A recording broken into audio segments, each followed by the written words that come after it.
Welcome to the Actually I Can Female Entrepreneur podcast. I am your host, Kayleigh Greenacre, a business strategist, coach, TEDx speaker, author, and your go-to woman for all things business strategy. I am obsessed with supporting female entrepreneurs to grow unstoppable six and multi-six-figure businesses that they love, giving them the freedom and life that they desire. During this podcast, I'll be sharing with you everything that you need to become a successful female entrepreneur, from the mindset shifts to sales and marketing strategies, and how to become an iconic leader that people can't get enough of.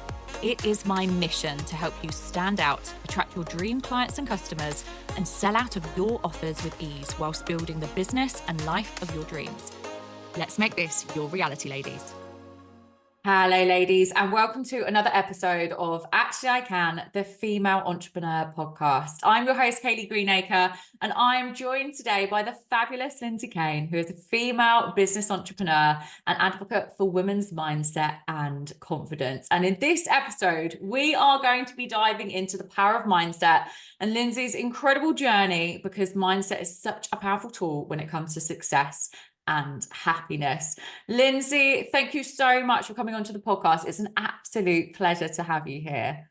Thank you. Thank you for having me. It's absolute pleasure, my lovely. I'm going to hand over to you and let you do a little bit more of an introduction and tell our fabulous listeners a little bit about you and your journey.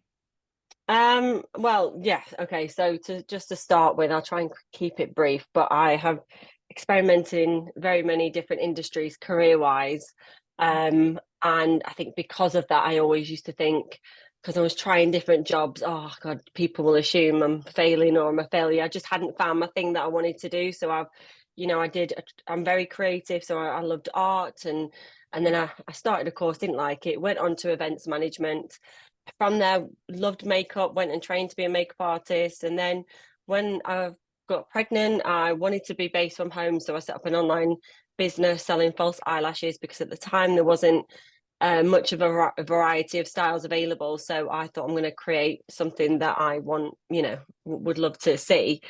So from there, I wanted to get into property. From there, I started my business Jolt, and for the first time in my life, because I felt very lost for many, many years, and I didn't know what that underlying reason was, and it was the fear of mortality the fear of mortality really settled in for me when I had my daughter. She's 8 now, and it was just the fear of dying, and I'd never really thought about it before until like she was born, and it sort of highlighted we've only got like a certain amount of time on the planet, and we need to do what we need to do. But I didn't know what I wanted to do. I didn't understand what that lost feeling was, and I have identified it now, because I've done a lot of personal development and work on myself. But yeah, so I think now I'm definitely on the right track of, I want to help women and help people with the health span, so improve their health, improve their longevity, and basically just improve the amount of years that they've got on the planet. We can improve that with the formula that we've got within Jolt. So I'm in a really great place, because I'm helping people on both sides of what I'm trying to do. I'm helping people with the health, and then I'm helping people with the confidence as well. So I kind of fell into it by accident, really. Out of everything I've done, this has been the thing that's been by accident. Oh, amazing. Thank you so much for sharing that. So let's dive into, I think we're both really passionate about self-belief, mindset, and confidence. So why would you say that's, it's super important for women to have that self-belief and that confidence within them? I think not just for women, I think it's for anyone. It's important to have self-belief for anyone, because no one's going to hand the world to you, and you have to go out and sort of carve that for yourself. So I do think that self-belief, I know people don't have it, and for whatever reason, I think that people don't have it because of limiting sort of beliefs that they've had put on them as children growing up, or they've been bullied. I can see where my confidence was really stripped back, and that was because I was bullied at school over my appearance. I was ugly, I had a big nose. This is what I was told constantly every day. So when you're told something every day, you kind of start to believe it. So my confidence was very much affected. However, I always had the self-belief. So I don't know whether everyone has that. I think people have it, are born with it, but like I say, it's squashed out of them. But I've always had that self-belief that you're telling me no and it's not a possibility, but you're just not the right person. I need to find someone. So I've always had that mindset.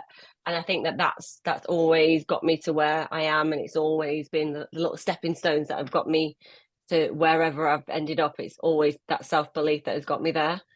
Amazing. So, and self-belief is just so, so important to have, isn't it? And just to truly believe that anything is possible for individuals. I think there's something there that a lot of people, you mentioned it earlier actually, or touched on it in terms of limiting beliefs. And I feel like everyone has a limiting belief of some description, and it potentially holds them back to either going for their goals or achieving what they want to achieve, or even doing something, so simple that actually, it still holds them back. So what would you say, what advice would you give to people that are kind of really struggling with that self-belief part, or any limiting beliefs that might be holding them back? I think it's important to try and identify where the limiting beliefs come from. I know that with a lot of people, when I speak to people, and it comes from parents or friends or partners or siblings or people that they've had around them all their lives, and that can affect their self-belief or confidence. But I think what I've identified is it comes a lot of the time from the person's fear. So they might have a fear themselves personally, and they're putting that on you, like, oh, but it's out of love a lot of the time. Sometimes it can be out of love, and sometimes it can be someone trying to hold you back, because they don't like you sort of, getting ahead in life. So I think it's important to identify where that limiting belief is coming from. Is it coming from a place of love, or is it coming from a place of meanness or someone being unkind? So I think first of all, it's important to identify that. And then, like, for me, I think, like, my mum and dad, because of their upbringing, like my dad, his dad was from Ukraine, his mum was Italian. And when they came over to the UK, obviously they just wanted to do everything to fit in, to feel accepted. So there's a lot of fears where my dad has over the years. He's much better now he's getting older, and he's, but for him growing up, it was, we just need to be fit in and be accepted in this country because it's a whole new country and sort of thing. So I see where my dad's had sort of limiting beliefs put on him growing up, but it only came from love from his parents. And obviously, whenever we try to do things, it's always been like, oh, just approach it with caution, and and be careful, be careful. And I think I always knew that I could do it. I just needed to find a way. But I speak to a lot of people where it's like, no, that's not possible for us because of where we grow up or who we are. It's not possible for us, and they put a ceiling on them. So from a young age, they feel like they're in this like glass house where you can't leave, and nothing exists out of this house, and what we say goes, and there's nothing else that exists. So don't even bother trying because you're never going to leave it. And I think actually, now as an adult, and I'm thinking there's no ceiling anywhere. I can't believe that we do believe ourselves that there's a ceiling. There's not. There's no barriers, there's no walls, there's no ceiling. It is, you've got to have that self-belief. If you've not got people around you that help you with that, you've got to find it within yourself.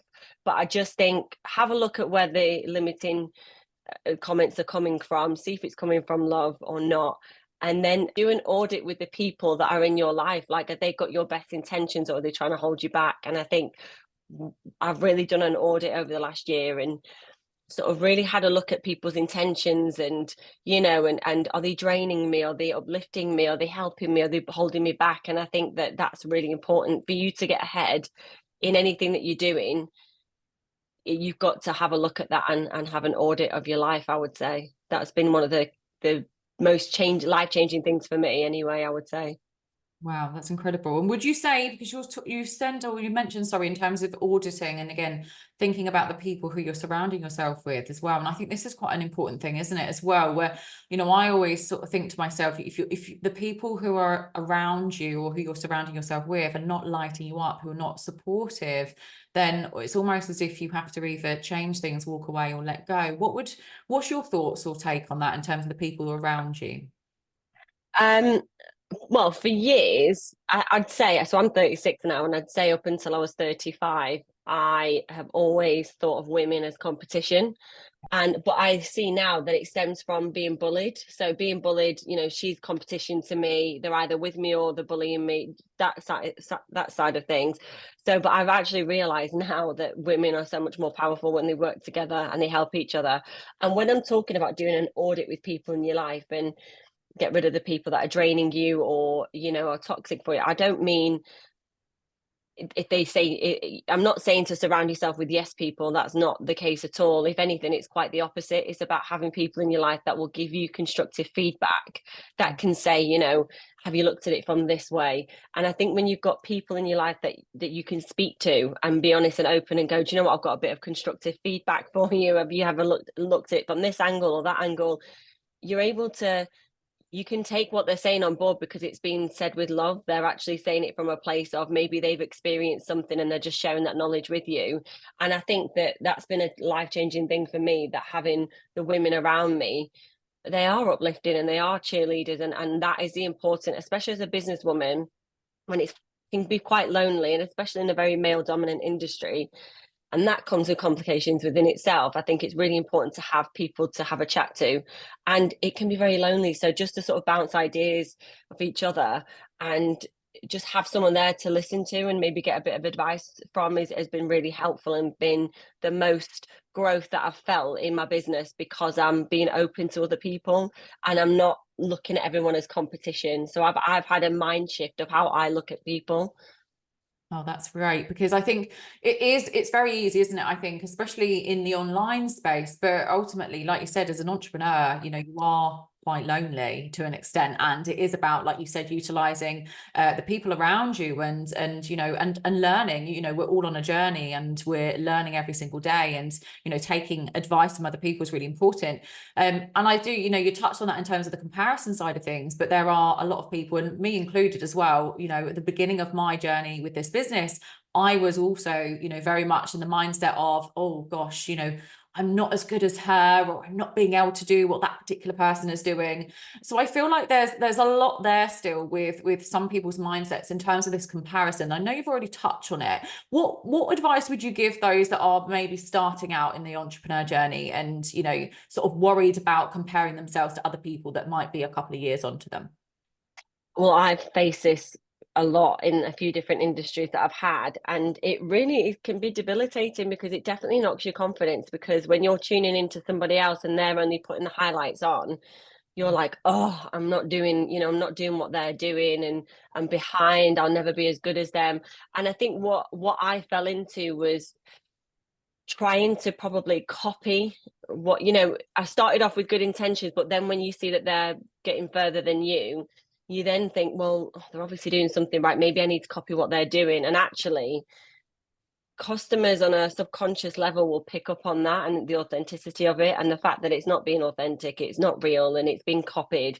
So my advice to anyone starting out, and you don't want to compare yourself to anyone, is to stop comparing yourself to anyone, because not one person on this planet has the same experience or the same journey or the same anything as you. Everyone has a different experience and different environments. Everything's different. They might not have the same circle of help around them or the same opportunities, or so I think that's the first thing, is to don't compare yourself, because there's not one person that's the same.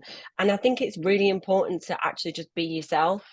And I know it sounds really cliche, but and no one really said it growing up as a kid. When you're going for your first job interviews, and I've only identified it now as an adult, but what I was doing as a child that I've only recently realized that I was doing was, when I was going for job interviews, I would get most of them because I would memorize the job description of what they were looking for, and I would find myself just pretending to be all those things to get the job.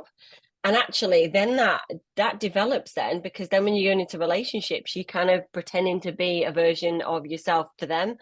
And then you then carry on that pattern. You start you being a watered down version of yourself to please everybody else. So I think the other thing is to try and have that self-confidence, do self-development in that area. I think the number one thing for me would be working on the self-confidence. by personal development, by reading books, by doing courses that are going to help build that confidence within you, because you're going to have a lot of knocks along the way where people are saying, oh, you're not good enough, you're this, you're that. And if you tune in and listen to those, they're going to get in, and you won't be able to grow or do anything. But I think that when you actually go, right, I'm going to be myself, I'm going to be authentic, it might take you a little bit longer because you might not have the resources that other people have. But it's just important to know that when you're yourself, you're set aside, you're set apart from the rest, and I see it in a lot of businesses. There's a girl, an empowerment girl, called Geo, and she does all like the sexy dancing, and it's amazing what she's doing for women in confidence. But then you see other people trying to copy her specific thing, and they're not doing it as well or as good because they're just trying to copy. They're not doing their version of what makes it special for them. They're copying, and I think people can see that. And now I've really worked on that and listened to the voice that I'm listening to, that I've got voice, which I never listened to when I was younger. Who listens to it? I feel like I've got these glasses now where I can put them on and I can see through people, and I can go, oh, she's nice. She's got good energy, but she's not being herself. She's being a watered down version, or I don't get good energy from them. They're being fake. And I can really feel when people are being authentic. And I think that, God, for years I've not tuned into that kind of superpower, and I think we've all got it. We just tune out of it because we just want to be accepted, we want to be liked, and we conform. And I think I don't want to do any of that. There's not a mold, and I'm not going to try and fit in any, because there's no mold, there's no ceiling, and there's no boundaries or barriers for me. So I'm just going to do what I'm going to do. As long as I'm a good person, that's what I live by. I'm a good person, and I treat people nice. I treat people how I would like to be treated. And like I say, that life in business has changed dramatically for me, and in friendship groups as well, because I'm finally being myself, and I'm not pretending to be anything I'm not. And it is the most liberating feeling. So, and it's such a contrast to the way I felt for years previously, where I felt that lost feeling and I was upset all the time. And I do think there was obviously some kind of postnatal thing there as well, which I was never diagnosed with. But looking back and reading about it, it obviously was just that dramatic change that I know a lot of women feel and go through. And it is hard, but everyone, I would say, everyone's probably having daily breakdowns, just not talking about it. Don't think that it's just you, because it's really common. So That's really good advice. And I love what you're saying there in terms of authenticity. I think this is something as well that I've, on my own journey, I used to be a people pleaser. I used to hide behind this mask and, just mask over the real me, basically, because I thought that's what everyone else wanted me to do, in my career before I started my business. And, as a friend, as a person, as a partner. And I think I had to do a lot of work personally. And I think it's so important to, like you said, be authentic. Don't even give the watered down version of you. Just literally stand for the rooftops and share your vision, your values, your beliefs, what you truly believe in as a human, as an individual. Because ultimately, that's what people connect with, isn't it? They connect with your authenticity. And it's, absolutely. I just think it's so valuable advice there that you've given. But 100% to everyone listening, just be you. Don't worry about everyone else and what they're doing. And copying or trying to be someone else is just not healthy. This is all about you as an individual and your journey, your life, your mindset, your self-belief. So I love that advice, Lindsey. Let's talk a little bit about challenges. I want to dive into this a little bit more. What would you say? So from your journey as an entrepreneur, what would you say your biggest challenge has been? See, I really like challenges because I learned such a lot from them. So I suppose I embrace challenges and I just sort of deal with things as they come. I try not to worry about things that might potentially happen in the future, because what's the point? It's a waste of time and energy. So I'm very good at putting that in a box, and I'll deal with that if it comes up. The biggest challenge I think I've faced, and I don't know why I do actually know why I've got a problem with it, is because when I was bullied at school, I got bullied by 2 girls and a guy. And I remember him being so in my face and being vile to me. And I remember thinking as a child, I will never allow any man to speak to me ever like that. Like, that is just not acceptable. So I have a real issue when I have certain people speaking to me in a certain way. Like it triggers me. So I've been in very male dominant industries, in the building trade, and then obviously now in the supplement business. And I find what I really struggle with and I find challenging is, even into today, 2024, women are still being looked at as less than, and it really bothers me. And I never realized it really until I've had my daughter, and even little comments that I made to her as a child by outsiders, where like outside teachers or whatever, and it's quite limiting to a child. So when this child's been born with all this confidence, but they're having things projected onto them, I really struggle with that. But yes, in business, just speaking to certain men, certain types of men, I would say. I love men, I'm not bashing men at all, but there's a certain type of misogynistic man that I can, again, read. I can see him in the first 2 seconds. I can go, oh, you're I can just read them. And I've had a lot of complications with them, you know, and when I've called them out about it, like, why have you done that?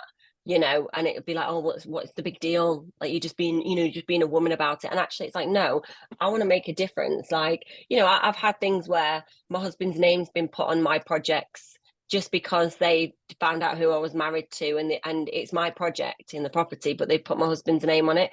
Little things like that. And when I've called it out and gone, you've never spoken to him, you've never dealt with him. It's my project, my money, my account, and you put my husband's name on. You need to put my name on it. I don't know what the big deal is. You married. It's like, is it a GDPR issue? Because I've never had that discussion with you. It's got nothing to do with you. And it's my project and I own it. It's like, Jolt is my business, but there's a lot of people behind it that will go, oh, it's your husband's business.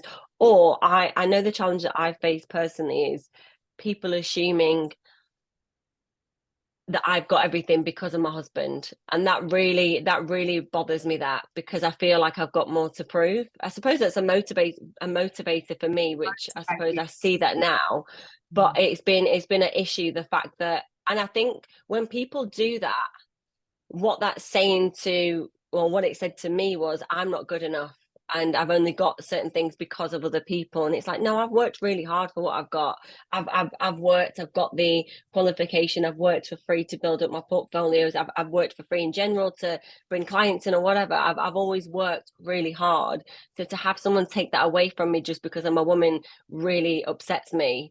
And so this is part of the reason why I want to help women with confidence, because, well, why shouldn't we be the same with men? Like, why am I being put down just because I'm a woman? And so I suppose that's the challenge that I've faced quite a lot recently. And I just see it with sometimes certain men speaking to me in a certain way, and I'm like, they wouldn't be doing that if they were speaking to my business partner, Dan or Russell, but they're doing it to me because I'm a woman, and they think that they'll make me crumble. So I think I've really developed a thick skin and a strong spine to be like, no, I'm not accepting it, I'm not tolerating it.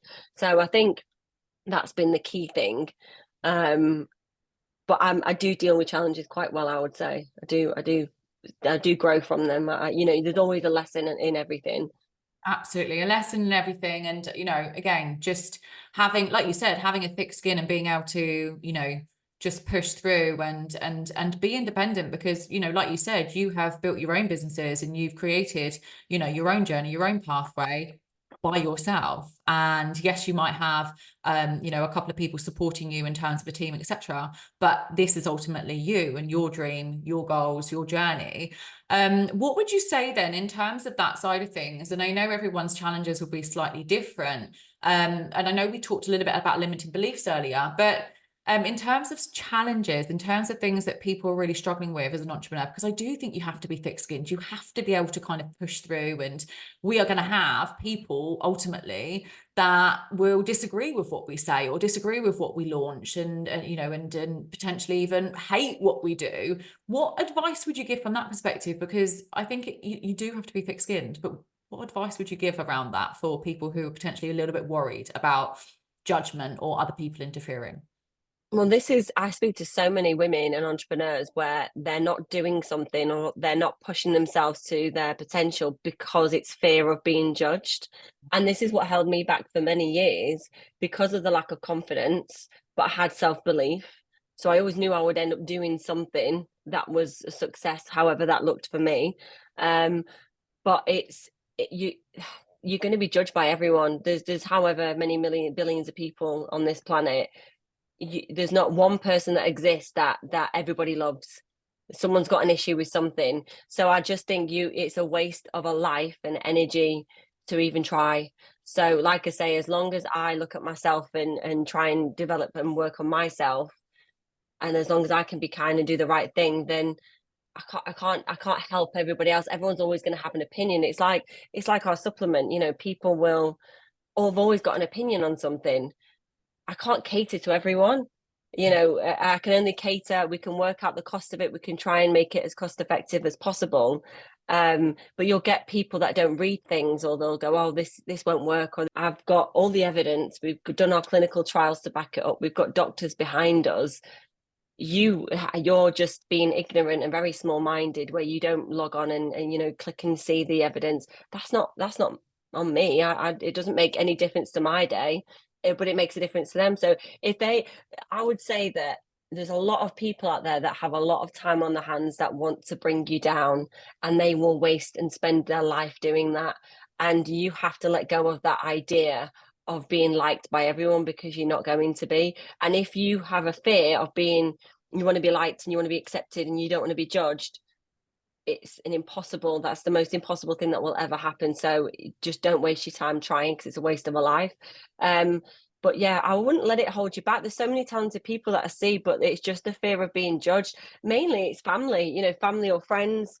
For me, it was, oh, but I don't want to start putting myself out there, because people will think that I'm trying to be someone because of my husband's a comedian or whatever. And then I'm just like, hang on, they're not paying my bills. They're not in my life. So why do I actually care? And I think, yeah, don't try to be everything to everyone as well, you know, because you can't do that. And I realized, I was speaking to someone the other day, and I said, I used to always try and fix everyone. I used to be a fixer and try and help everyone by doing things for them, or really, you know, really pushing them to try and do what helps me, because it helps me. And I'm saying to them, like, you should do this, or help you. I've really tried to stop using the word should, because what works for me may not work for them. So I should stop doing that and telling people what they should do. I should reframe it and say, this is what maybe might help you. This really helped me. It might help you too. Have a look at it like this. But I think that I feel like I'm a bit of a helium balloon, and got loads of, like, hundreds of strings attached to this weight. And each person or each thing or each issue that I've had, where it's holding me back, whether I'm trying to help people that don't want to be helped, and it's pinning me down. And I realized that actually, when you start snipping all these, like, pieces of string, the balloon lifts off. You can then help people then, because you're not being affected by them tying you down, basically. So actually, since I've cut all those ties, metaphorically, is that the correct word? I don't even know. I've been able to help many more people along the way, because I'm not focusing on fixing them. I can help them if they need it, and I'm here if they need it, but I'm not being tied down to them. And I think that I've realized that actually you can only help someone that wants to be helped. Absolutely. You know, like you said, you know, helping people and supporting people. And I love that kind of analogy in terms of what you were saying in regards to the balloons. And no, I love that. Let's talk about Jolt. Tell me a little bit more about Jolt. So, like I say, when I had my daughter, I had this real fear of mortality that set in, which is very common. And if you're feeling like that, it's a very common thing. You just need to speak about it. And I'm really trying to speak about it online a lot, because it would have helped me at the time, because I just thought I was alone. And I'm not going to tell anyone about it, because they'll think I'm weird. But because I've got sinusitis issues and I've got a lung disease, I've never taken it seriously before. I just sort of lived with it and got on with it. But actually, when I had my daughter, it was like, oh gosh, right, I need to sort of take my health seriously now. I never really worked out. I didn't really eat healthy. And I thought, I want to live as long as I can for her. And then it was like, oh, I'm not where I want to be career-wise, but I don't know what it is. And again, it was this lost feeling, and I just didn't know what it was that I wanted to do. But I knew I wanted to work for myself. I knew I wanted a business. And then my husband, he is very into the science of supplements and always looking at evidence-based, you know, supplements that work. And he was taking, because he has a very energetic job, being a stand-up comedian with a lot of high energy performance. And he started taking all these different supplements to help with the energy of that. And because he started his career later on in life, and his skin just got so much better, his energy was better, his overall everything was better. And And I started to take it, but it was like opening all these different pots, and I just got really lazy taking supplements. And then he was on a podcast talking about biohacking and anti-aging. And we both had lots of messages from the listeners asking, well, what dosages was he having? Where did he get it from? Is it pure? Is it real? And then a lot of people were saying, oh, I can't be bothered. I'd love to take it, but I can't be bothered to go to all these different websites. And I just said to Ross, mostly people are like me. They're lazy taking supplements. So I started looking to send links to people where there was was there a multi-version available out there with combined some of these ingredients, and I couldn't find anything. So I said to Russ, I've looked and I can't find any multi-versions of combining all these different things together. So I just said, do you think people would buy it if I set it up? And he just said, yeah, well, we can have a look, we can only try. And so again, like having a partner that's really supportive is key to success. I would say definitely they'll help you and push you. And then we spoke to Russell's best friend from school. They've known each other since they were 8. I think it was 8. And he's into the science of everything. He recently started his journey with all the different supplements. And he said, can I come in on it? Because I've been taking everything for a year and it's really changed my life. So, and he deals with the technical side of it. I call it the boring side of it.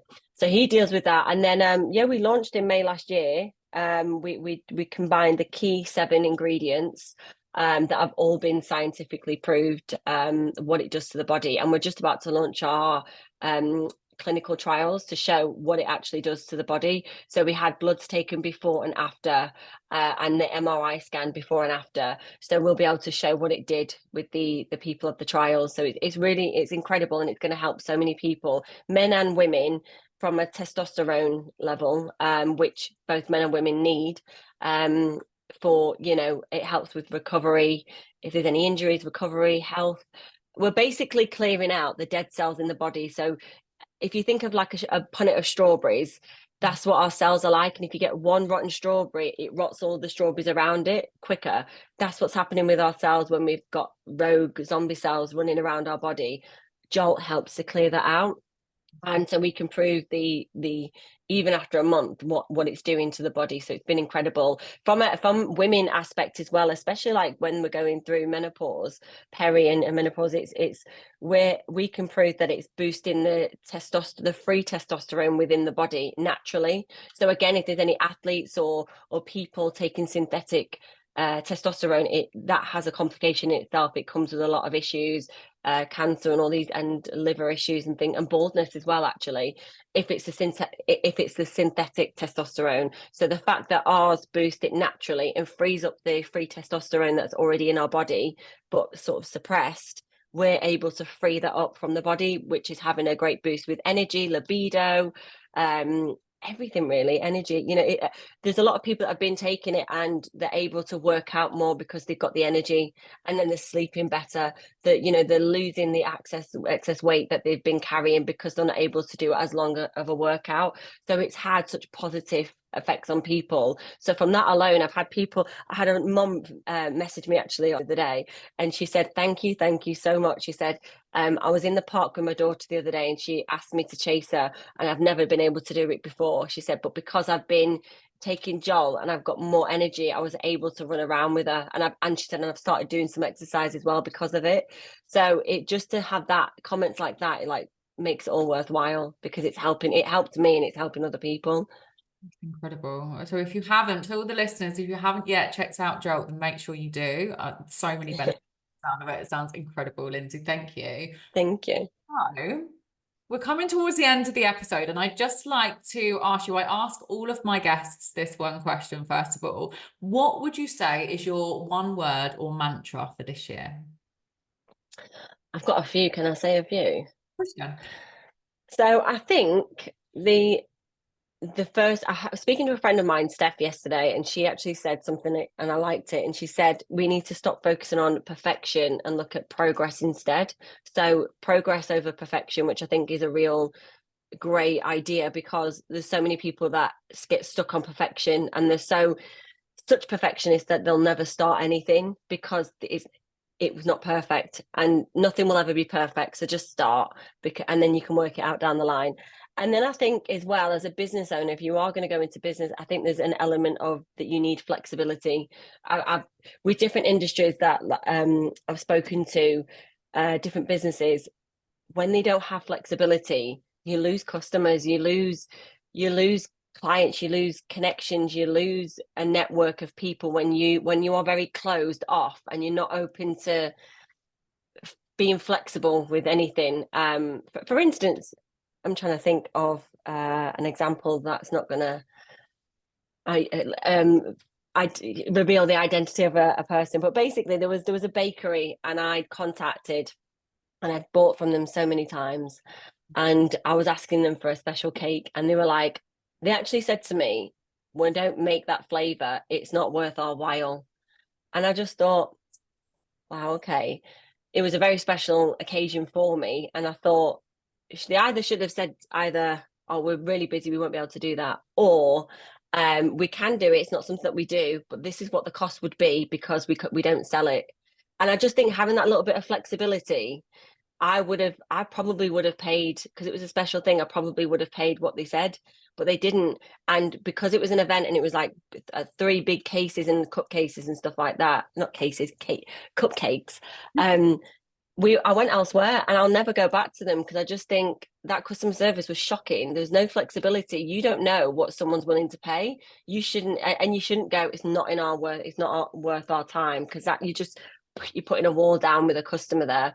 So things like that, I think being flexible, and also I think being open. So again, open to constructive feedback, because you'll grow from that. If you're very closed-minded and everything's very black and white, I find that in a black and white, closed off mindset, which I used to have, you're never going to progress, because no one can come to you and tell you, oh, have you thought it from this angle? Have you looked at it from this? Or maybe if you do it in this way, it might work better. If you're closed, you're not going to hear those things. You're just going to be one way and think one way and have tunnel vision. So you need to be an element of open to succeed and grow in a business. But also I would say as well, letting go, like not trying to be everything to everyone. Let go of the past, let go of people bringing you down, let go of trying to fix people. If there's a drama going on or gossip, just don't entertain it, let it go. Like, don't even, since I'm like, I haven't got time for dramas and gossip, I just haven't got time for it. My life's like completely different, because I'm focusing that time on building myself and my business and my family. So they're the key things that I would say that's really helped me. And that's letting go has been a big thing for me. And get rid of your ego. I say that all the time, but ego is a big thing that holds people back. Absolutely. Oh, I love this. Thank you so much. It's been an absolute pleasure to have you as our guest on this week's podcast. Where can our listeners find you and connect with you? Instagram, Lindsey Kane, Kane 0, and Jolt My World as well on Instagram. Amazing. Please do go and connect with Lindsey, give her a follow, say hello to her, and of course check out the fabulous Jolt. I'm so excited to try it out myself. So thank you so much. And thank you to all of our listeners for listening in or tuning in for today's episode. Don't forget to rate, review, subscribe to the podcast, and I will see you all again next time. Thank you for tuning in to the Actually I Can Female Entrepreneur Podcast with me, your host, Kayleigh Greenacre. If you are ready to build, grow and scale your dream 6-figure or multi-6-figure business, then head to our website now for more information, or connect with me on socials to see how you can create your dream business and dream life.